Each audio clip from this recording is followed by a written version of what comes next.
जय Hind guys. Now start और next video lecture. अपनी कड़ी को आगे बढ़ाते हैं। इसके पहले हम लोगों ने डायरेक्शन कोसाइंस का कंसेप्ट क्या है किसी भी स्ट्रेट लाइन के लिए, उसकी बात हमने की। तो अब फर्दर अभी हम लोग डिस्कस करते हैं। तो पहले थोड़ा एक बार हम रिव्यू कर लें अपने पुरानी चीज़ों को, क्या हमने अब तक पढ़ा है डायरेक्शन कोसाइंस से, ताकि आगे की चीज़ें समझने के लिए पुरानी बातें थोड़ी तरोताज़ा हो जाएं। तो चलिए उसको तरोताज़ा कर लें। तो पहले हम 3D का घर बना लें। ये हमारा 3D का घर हो गया दिस। ये हमारा जो है एक्स एक्सिस, ये हमारा वाई एक्सिस और ये हमारा जेड एक्सिस। हमने जब एक लाइंस के डायरेक्शन कोसाइंस की बात की थी तो एक लाइन हमने ये लिया था दिस,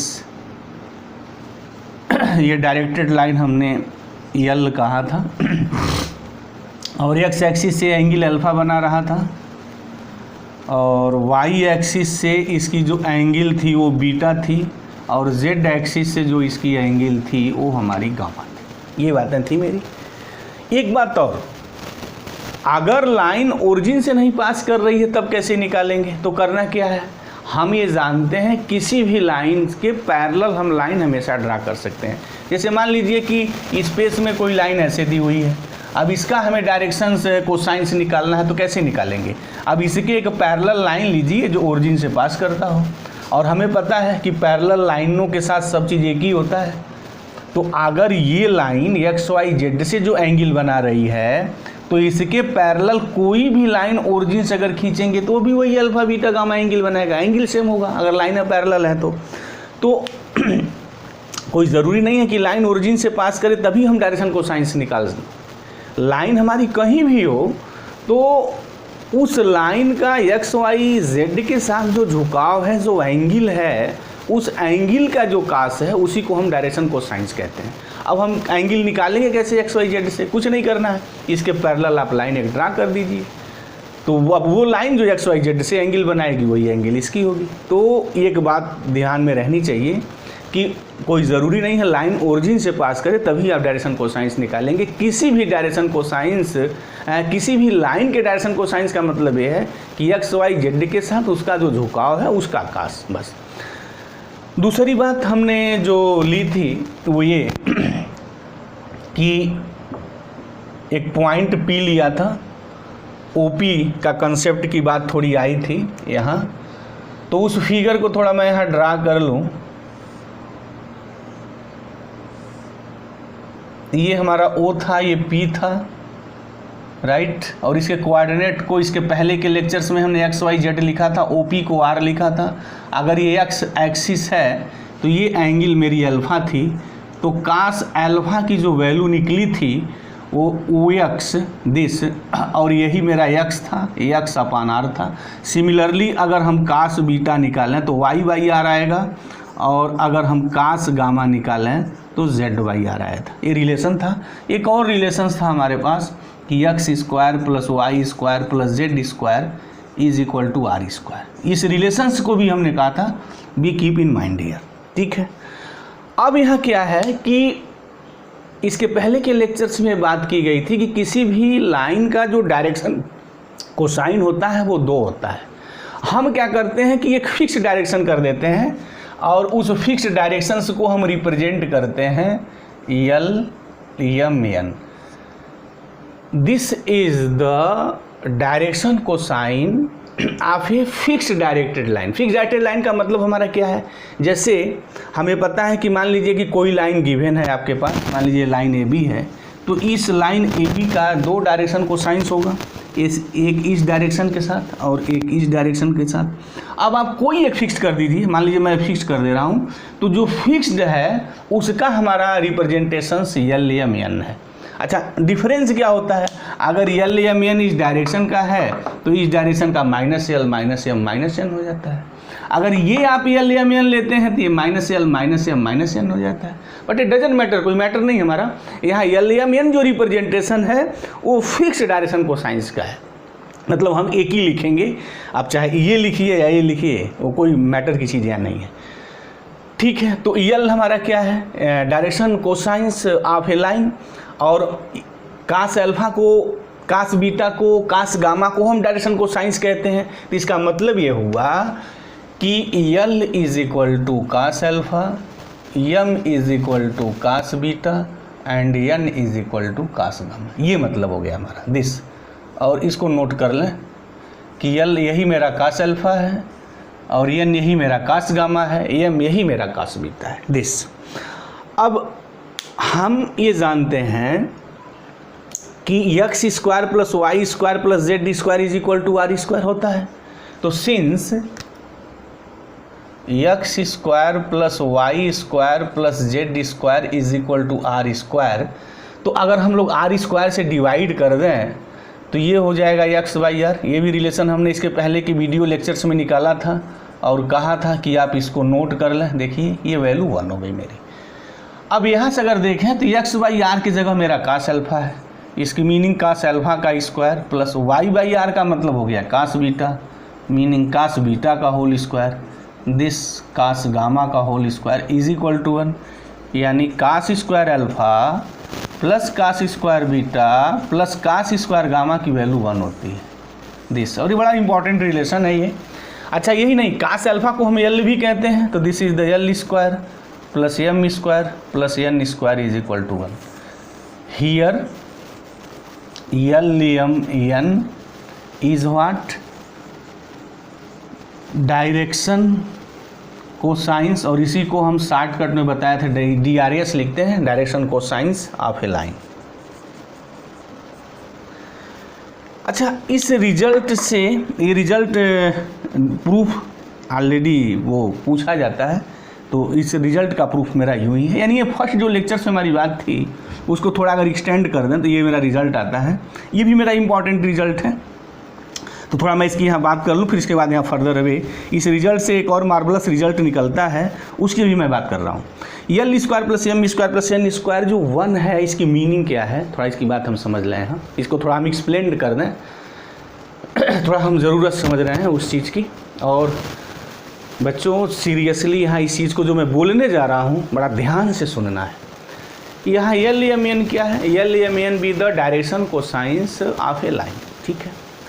अब हमारा रिलेशन निकला कि L square plus M square plus N square की जो वैल्यू है वो 1 है। इसकी मीनिंग ये हो गई कि अगर l M N direction cosines है तो ये रिलेशन मस्ट है। अगर ये रिलेशन सेटिस्फाई करता है लाइन के सेंस में तो हम ये कहेंगे कि L M N be the direction cosines of line. इसका मतलब ये हो गया कि अगर किसी भी 3 क्वांटिटी के स्क्वायर का सम 1 आता है तो डेफिनेटली वो जो 3 क्वांटिटी है be a direction cosines of a line, किसी लाइन का वो डायरेक्शन कोसाइंस होगा। लेकिन अगर इनके स्क्वायर का सम 1 नहीं है तो वो जो 3 नंबर्स होंगे कभी भी डायरेक्शन कोसाइंस नहीं हो सकते, नेवर। ये बात always keep in mind that fact कि अगर आप कोई भी 3 नंबर्स यल एम एन डायरेक्शन कोसाइंस किसी स्ट्रेट लाइन की कह रहे हैं तो उनके स्क्वायर का सम 1 होना ही चाहिए, अगर नहीं है तो डायरेक्शन कोसाइंस नहीं होगा। दूसरा एक यहाँ से रिजल्ट निकल के आता है, हमें ये पता है एक बड़ा ट्रिग्नोमेट्री का मार्वलस रिजल्ट कि cos square alpha plus sine square alpha की वैल्यू 1 होती है। तो कास स्क्वायर अगर अल्फ़ा लिखें तो 1 माइनस साइन स्क्वायर अल्फ़ा। तो अगर इस रिलेशन से हम देखें तो कास स्क्वायर अल्फा की जगह मैं 1 माइनस साइन स्क्वायर अल्फा लिख सकता हूँ, प्लस कास स्क्वायर बीटा की जगह 1 माइनस साइन स्क्वायर बीटा लिख सकते हैं, कास स्क्वायर गामा की जगह 1 माइनस साइन स्क्वायर गामा लिख सकते हैं, इज इक्वल टू 1। अब 1 1 1 3 हो गया।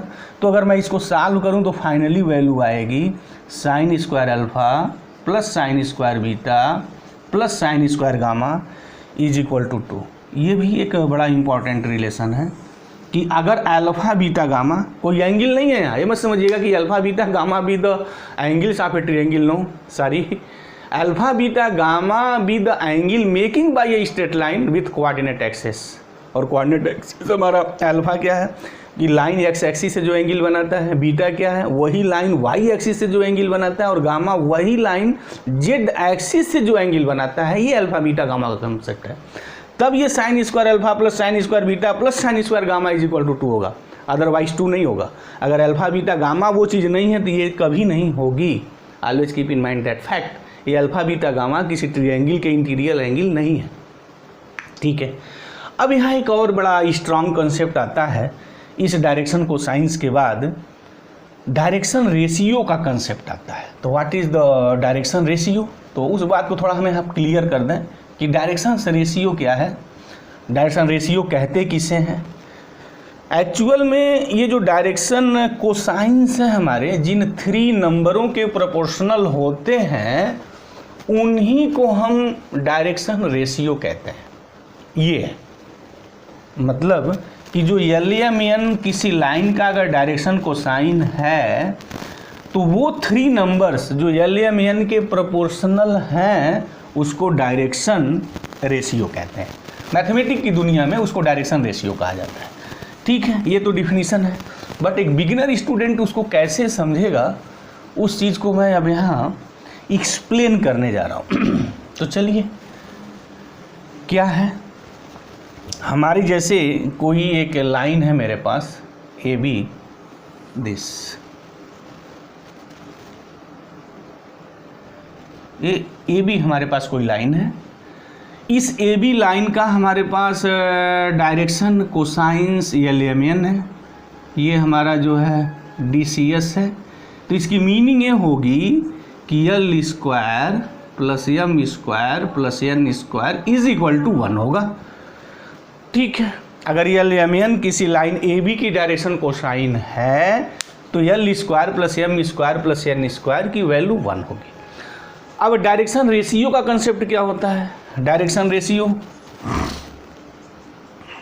Direction ratios of line AB, यानी हमें अब लाइन AB का डायरेक्शन रेशियो निकालना है जिसकी डायरेक्शन कोसाइन LMN है।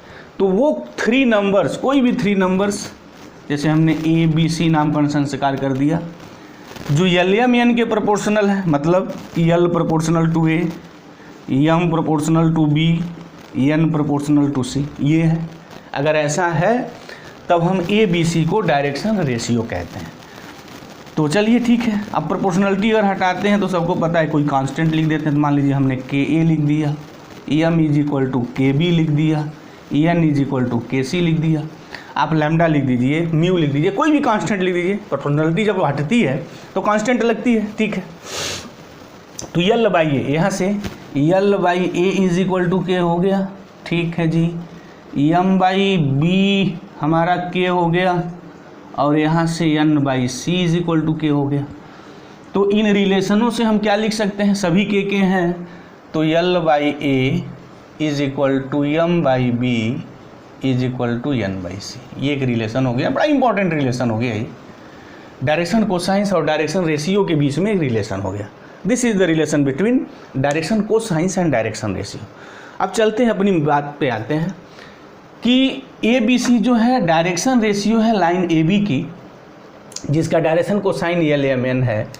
तो from this relation L square plus M square plus N square is equal to 1। अब L की वैल्यू मैं क्या लिखूँगा, KA, तो ये हो जाएगा K square A square plus M square, क्या मतलब होगा भाई, दिस। तो अगर मैं K स्क्वायर कॉमन कर लूँ तो 1 अपान ये आएगा। अगर मैं K की वैल्यू यहाँ से निकालूँ तो plus minus 1 upon under root A square plus B square plus C square. ये भी बात ध्यान देनी है, always keep in mind this fact कि K की वैल्यू जो होगी हमारी प्लस माइनस दिस चीज़ होगी, ठीक है जी। अब K की वैल्यू क्या करिए ना, उठा के यहाँ लिख दीजिए। तो ये डायरेक्शन कोसाइंस और डायरेक्शन रेशियो के बीच में एक रिलेशन हो जाएगा। अगर डायरेक्शन कोसाइंस दिया है तो उस रिलेशन से डायरेक्शन रेशियो निकाल सकते हैं, अगर डायरेक्शन रेशियो दिया है तो डायरेक्शन कोसाइन निकाल सकते हैं। जैसे अब यहाँ आ जाइए, since L is equal to KA है तो L is equal to K क्या है, दिस, तो प्लस माइनस A अपान ये हो गया this. Similarly M is equal to क्या होगा, यहाँ से अगर हम निकालने जाएँ L is equal to KA है तो m is equal to K B से plus minus B upon under root A square B square plus C square. Similarly n is equal to plus minus C upon, ये मेरा relation है direction ratio और direction cosines के बीच। अगर A B C direction ratio किसी line की दी हुई है तो डायरेक्शन कोसाइंस आप इस फार्मूले से निकालेंगे। एक बात और मैं यहाँ कहना चाह रहा हूँ कि यहाँ प्रोपोर्शनल नंबर है और K not is equal to zero है, ये बात है, ध्यान देना है। K not is equal to zero, किसी लाइन का जो डायरेक्शन रेशियो है ना वो इनफाइनाइट नंबर्स होता है। तो के की वैल्यू हम कुछ भी ले सकते हैं, प्रोपोर्शनलिटी कोई भी ले सकते हैं, मतलब प्रोपोर्शनलिटी कांस्टेंट एक ही आना चाहिए। जैसे हम ये पूछें, ये कहें कि दो नंबरों के बीच में रेशियो ये है मेरी, तो नंबर्स क्या क्या होंगे, तो कितने नंबर्स होंगे। तो अगर आप देखें तो मैं 360 भी लिख सकता हूँ, पॉजिटिव नंबर्स की मैं बात कर रहा हूँ, ये मैं भी लिख सकता हूँ। अच्छा, कोई 40 80 भी लिख सकता है, कोई 48 भी लिख सकता है, कोई 36 भी लिख सकता है, मतलब सारे। कोई नंबर्स की मैं बात करूँ तो कोई 30 60 भी नंबर लिख सकता है, 40 80 भी लिख सकता है, 48 भी लिख सकता है, 36 भी लिख सकता है। ये सारे वो नंबर हैं जिनके बीच रेशियो 1:2 है। तो जब रेशियो यानी डायरेक्शन रेशियो की बात आती है किसी लाइन के संदर्भ में, तो इनफाइनाइट नंबर्स एक ही लाइन की डायरेक्शन रेशियो होती है। मतलब जैसे डायरेक्शन कोसाइंस साथ केवल 2 होता है। कोई भी अगर लाइन दी हुई है तो डायरेक्शन कोसाइंस सिर्फ 2 होगा, एक प्लस का होगा और एक माइनस का होगा। लेकिन अगर डायरेक्शन रेशियो की बात उस लाइन की करेंगे तो इनफाइनाइट नंबर डायरेक्शन रेशियो लिखे जाएंगे। क्यों? क्योंकि की वैल्यू आप कुछ भी ले सकते हैं। जैसे मैंने यहाँ दिखाया कि 1 2 कि 2 नंबर्स बताए जिनके बीच रेशियो 1:2 है, तो कितने नंबर्स होंगे। ऐसे हम इनफाइनाइट नंबर्स लिख सकते हैं। तो किसी लाइन की डायरेक्शन कोसाइंस इनफाइनाइट नंबर होती है, लेकिन जो डायरेक्शन कोसाइंस होता है वो 2 होता है। और जब डायरेक्टेड लाइन हम कह देते हैं ना कोई एक फिक्स डायरेक्शन का, तो उसका डायरेक्शन कोसाइंस ओनली 1 लिखते हैं और वो हम एल या एन से लिखते हैं। तो ये डायरेक्शन रेशियो का जो कंसेप्ट रहा है, डायरेक्शन कोसाइंस और डायरेक्शन रेशियो के बीच रिलेशन क्या रहा है, बात बिल्कुल क्लियर हो गई। अब एक क्वेश्चन थोड़ा हम यहाँ ले लें एनसीईआरटी का एक, तो आगे हम लोग फर्दर भी बात कर रहे हैं। पहले क्वेश्चंस को ले लेते हैं। ये हमारे पास रिलेशन है, ठीक है जी। चलिए, जैसे एक एनसीईआरटी का मैं यहाँ क्वेश्चंस थोड़ा पिकअप कर लूँ ताकि डायरेक्शन रेशियो और डायरेक्शन कोसाइंस की जो बात है ना वो थोड़ी और क्लियर हो जाए। एक इसका एग्जांपल लेते हैं। एग्जांपल बड़े मार्वलस होते हैं और एग्जांपल हमेशा सॉल्व करने चाहिए क्योंकि बोर्ड में बड़े माने रखते हैं। कह रहा है if A line has direction ratio, कोई लाइन है, कोई भी लाइन हैज, शॉर्टकट में हम भाई लिख रहे हैं DRS, डायरेक्शन रेशियो क्या है 2 है, -1 है और -2 है। डिटरमाइन करना है डायरेक्शन कोसाइंस, मतलब LMN हमें निकालना है। उस लाइन का LMN निकालना है जिसकी डायरेक्शन रेशियोज दी हुई है। तो आसान है लगाना। जैसे डायरेक्शन रेशियोज दी हुई है, मतलब डायरेक्शन रेशियोज को हम ABC से रिप्रेजेंट करते हैं, तो लिख लीजिए A 2 है, B -1 है और C -2 है। अच्छा, ये कभी डायरेक्शन कोसाइंस नहीं हो सकती है लाइन की। क्यों नहीं हो सकती है? क्योंकि डायरेक्शन कोसाइंस का अगर आप क्लेम करेंगे ना तो फिर ये कंडीशंस ऑटोमेटिक होल्ड होनी चाहिए। तो क्या होल्ड हो रही है? क्या देखिए, 2 का स्क्वायर 4 हो गया, -1 का स्क्वायर 1, अगेन -2 का स्क्वायर 4, ये 1 होगा क्या, 9 is equal to 1, but 9 not is equal to 1, never. तो इसका मतलब कि ये जो नंबर्स दिया हुआ है किसी भी लाइन के संदर्भ में वो डायरेक्शन कोसाइंस नहीं हो सकता है। तो फिर डायरेक्शन रेशियो, तो चलिए अगर ये डायरेक्शन रेशियो किसी लाइन की है तो डायरेक्शन कोसाइंस कैसे निकालेंगे। देखिए ये फार्मूला है, निकाल लीजिए सीधे ताबड़तोड़। कैसे होगा, L is equal to +- A मतलब 2 अपान अंडर रूट।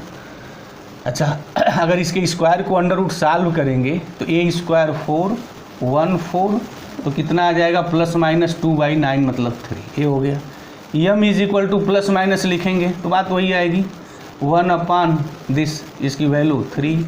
N की वैल्यू निकालेंगे +- दिस, तो -2 है, ठीक है। चलिए -1 लिख दे रहे हैं, कोई बात नहीं है, बात वही रहेगी। अच्छा, +- के साथ साथ सॉल्व करेंगे तो पहले माइनस प्लस हो जाएगा, हमारा 3 हो जाएगा, और इसको हम लिखेंगे minus plus what, this is the 2/3। तो जब भी आप डायरेक्शन एल एम एन लिखेंगे तो है एक बात ये ध्यान देना है, जैसे हमने कहा था, always keep in mind that's fact, कि बहुत स्टूडेंट लगाने के चक्कर में जल्दीबाजी के ना ऐसे वो लिख देते हैं। ठीक है, डायरेक्शन को साइंस है, लेकिन जब एल एम एन यहाँ पे सिंबल यूज़ करें ना, तो आपको ये गलती नहीं करनी चाहिए, जनरली बिगिनर स्टूडेंट कर देता है। क्योंकि हमने अपने लेक्चर्स के दौरान इसके पहले कहा था कि L M N is a single number, क्योंकि वो फिक्स्ड है। तो फिक्स्ड का मतलब क्या है कि जो आप यल लिखेंगे ना, वो ये लिखेंगे, एक ही साइन लिखेंगे, a/√a² + b² + c², m = b/√, ये लिखेंगे। ठीक है, 2 होगी, उस लाइन की डायरेक्शन को साइंस 2 होगी, लेकिन जब एल एम एन आप यूज करेंगे तो उस सेंस में कोई एक ही नंबर लिखेंगे। अब जैसे यहाँ देखिए एल = ये गलत नहीं है, ये सही है कि वो लाइन जिसका डायरेक्शन रेशियो 2 - 1 - 2 है, उसका डायरेक्शन को साइंस ये होगा +-2/3, -+1/3, -+1/3 मतलब +-1/3, -+2/3। लेकिन ये माइनस प्लस में कंसेप्ट क्या छुपा हुआ, मैं उसकी बात करने जा रहा हूँ, जो जनरली स्टूडेंट गलती कर जाता है, और अच्छा खासा तैयारी करने वाला स्टूडेंट भी इस चीज़ की यहाँ वो गलती करता है। तो सीरियसली यहाँ बच्चों ध्यान से इस चीज़ को वॉच करना है। देखिए क्या गलती होती है वो, जैसे हमने कहा वो फिक्स होता है, तो क्या लिखेंगे, यल ए क्या है, यहाँ 2 है। अच्छा, यहाँ तो इसकी वैल्यू एक ही आनी है, तो ये हो गया 2/3। एम क्या लिखेंगे, वाट माइनस, तो दिस इज द -1/3। एन क्या लिखेंगे, सी क्या है माइनस, तो दिस इज द -2/3। अच्छा, इसी के पैरेलल जो दूसरा जो हमारा सेट ऑफ नंबर्स निकला है वो क्या निकला है, एक हमारा यल की वैल्यू -2/3 आई है, ये भी वैल्यू आई है। ठीक, अच्छा यहाँ -1/3 ऑलरेडी लिखा है, तो फिर ये हो गया +1/3 हो गया। दूसरा क्या हो गया, एक अगेन हमने यहाँ माइनस लिखा है तो प्लस लिखेंगे, ये 2/3, ये बात मेरी हो गई। देखिए this is the 2 sets of the value. But जब हम एल एम एन का सेंस यूज करेंगे ना, तो सिर्फ एक ही लिखेंगे। अब आप ऐसा नहीं लिख देंगे कि ये 2/3 होगा तो फिर वहाँ वो 1/3 होगा, नहीं, एक ये सेट है ये, और ये दूसरा सेट है, ये ध्यान दीजिएगा। ये नहीं यल यहाँ 2/3 इसका पिकअप कर लें तो फिर m = 1/3 लिखना, नो, ये स्टूडेंट गलती करता है, और यही कंसेप्ट वो गलत समझता भी है कि एल एम एन एक सेट का मतलब कि ए बी सी सब पॉजिटिव लिख लिया, वो तब की बात है। उसके बाद जब माइनस के साथ लिखे हैं, कहने का हमारा मतलब क्या है कि अब इस चीज़ को मैं लिख दूं, देखिए ध्यान से देखिएगा बच्चों इस चीज़ को, और आप नोट कर लेंगे तो बड़ा अच्छा रहेगा, आप भूलेंगे नहीं। एक तो ये सेट हो गया, और दूसरा जो सेट हुआ मेरा माइनस के साथ लिखे हैं, तो -a/दिस हो गया। एम क्या लिखेंगे, -b/, आपको समझ में अब आ गया होगा कि हम कहना क्या चाह रहे हैं। एन जो होगा -c/√, ये होगा, मतलब ये अलग सेट हो गया जब आप लिखेंगे, और एक अलग सेट ये हो गया। ये दोनों एक साथ मत लिखने की गलती करिएगा। भले ही आप डायरेक्शन को साइंस की बात आती है तो ये आप लिख दीजिए, लेकिन उस लाइन की जब आप डायरेक्शन को साइंस आप लिखने जाएंगे तो कोई 3 ही नंबर लिखेंगे, या तो इस सेट की वैल्यू लिख दीजिए एक साथ, या इस वैल्यू के एक साथ लिख दीजिए। ऐसा ना हो कि यल इसका लिख दीजिए तो यम इसका उतार के लिख दीजिए, एन इसका लिख दीजिए तो किसी यम वहाँ लिख दीजिए, ऐसे नहीं लिखना है। ये एक सेट एक साथ है, वो एक लाइन का ये डायरेक्शन को साइंस है या ये डायरेक्शन को साइंस है, ये बात आप लिखेंगे। ये गलती आप नहीं करेंगे। जनरली स्टूडेंट्स उस चीज़ की, उस कंसेप्ट पे गलती करता है, तो keep in mind that concept. तो मुझे उम्मीद है कि ये जो कंसेप्ट है वो आप ध्यान में रखेंगे तो आपसे गलती नहीं होगी। जब भी कोई टेक्निकल क्वेश्चन आता है ना, तो ऐसी चीज़ों पर बड़ा सीरियसली वॉच किया जाता है। तो मुझे उम्मीद है कि आज का जो लेक्चर रहा है, इसके पीछे जो कंसेप्ट और लॉजिक रही है, बिल्कुल बात आपको क्लियर हो गई होगी। अगर कोई डाउट है तो कमेंट बॉक्स में जाइए, कमेंट करिए, हम आपका स्वागत करते हैं और आपके कमेंट का हम जवाब भी देंगे। तो थैंक यू गाइस, जय।